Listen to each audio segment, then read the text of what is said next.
Sugar ഇടയ്ക്കിടയ്ക്ക് കുറയണമെന്നാണല്ലോ പറയണത്. പക്ഷേ അതിനനുസരിച്ച് നിങ്ങൾ ആ സമയത്ത് കുറച്ച് മധുരം കഴിക്കണമുണ്ട്. പക്ഷേ ആക്ച്വലി നിങ്ങളുടെ എന്തായിരിക്കും സംഭവിക്കേണ്ടതെന്ന് വെച്ചാൽ ഇത് പ്രമേഹം വരാൻ പോകുന്നതിൻ്റെ ഒരു സ്റ്റാർട്ടിംഗ് ആയിരിക്കും ഈ ഷുഗർ ലോ ആവണത്. ഇത് വളരെ കോമൺ ആയിട്ടുള്ളൊരു സിംറ്റമാണ്. അതായത് ഭാവിയിൽ അടുത്ത് തന്നെ ഒരു 3 മാസത്തിനുള്ള 6 മാസത്തിനുള്ള ഡയബറ്റീസ് വരാൻ പോകുന്നതിൻ്റെ മുമ്പായിട്ട് ആൾക്കാർക്ക് ഷുഗർ ലോ ആവും. അതിൻ്റെ മെക്കാനിസം എന്താണെന്ന് ഞാൻ കാണിച്ചു തരാം. അതായത് ഇത് നമ്മളുടെ ബ്രേക്ക്ഫാസ്റ്റ്, ഇത് ലഞ്ച്, ഇത് ഡിന്നർ. ഈ ഓരോ പ്രാവശ്യവും നമ്മൾ ഭക്ഷണം കഴിക്കുമ്പോൾ അതിൻ്റെ കൂടെ ഷുഗർ കൂടും. മനസ്സിലായില്ലേ?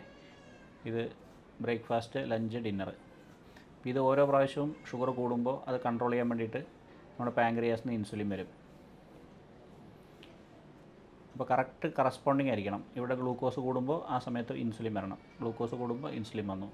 അതിന് പകരം നമ്മുടെ പാങ്ക്രിയാസ് വീക്കാവും. ഈ അണയാൻ പോകുന്ന തീ ആളിക്കത്തുക എന്നൊക്കെ പറയില്ലേ, അതേപോലെ പാങ്ക്രിയാസ് വീക്കായി കഴിഞ്ഞാൽ ഈ ഇൻസുലിൻ ഇവിടെ വരാണ്ട് കുറച്ചപ്പുറത്ത് പോയിട്ട് റിലീസ് ചെയ്യുക. അതായത് ഭക്ഷണം ദഹിച്ച് കഴിഞ്ഞിട്ടുണ്ടാവും. അപ്പോൾ ആദ്യം ഒന്ന് ഷുഗർ കയറുകയും ചെയ്യും. ആ സമയത്ത് ഇൻസുലിൻ ഉണ്ടാവില്ല. എന്നാൽ കുറച്ച് കഴിഞ്ഞിട്ട് ഈ രാവിലെ 11 മണി 11:30 ആ ടൈമിൽ ഷുഗർ ലോ ആയി പോകും. അപ്പോൾ അത് ഭയങ്കര കോമൺ ആയിട്ടുള്ള സിംറ്റമാണ്. ആൾക്കാരെന്താ ചെയ്യുക? ഇങ്ങനെ ഷുഗർ കുറയാണല്ലോ, എനിക്ക് ഷുഗർ കുറവാണ്, ഷുഗർ ഇല്ലാത്ത ആളാണെന്നൊക്കെ വിചാരിച്ചിട്ട് ഇങ്ങനെ മധുരം എടുത്ത് കഴിച്ചുകൊണ്ടിരിക്കും. അപ്പോൾ അവർ ഫാസ്റ്റായിട്ട് ചിലപ്പോൾ ഒരു കൊല്ലം കഴിഞ്ഞിട്ട് വരാൻ പോണ ഷുഗർ ചിലപ്പോൾ 2 മാസം കൊണ്ട് തന്നെ വരും.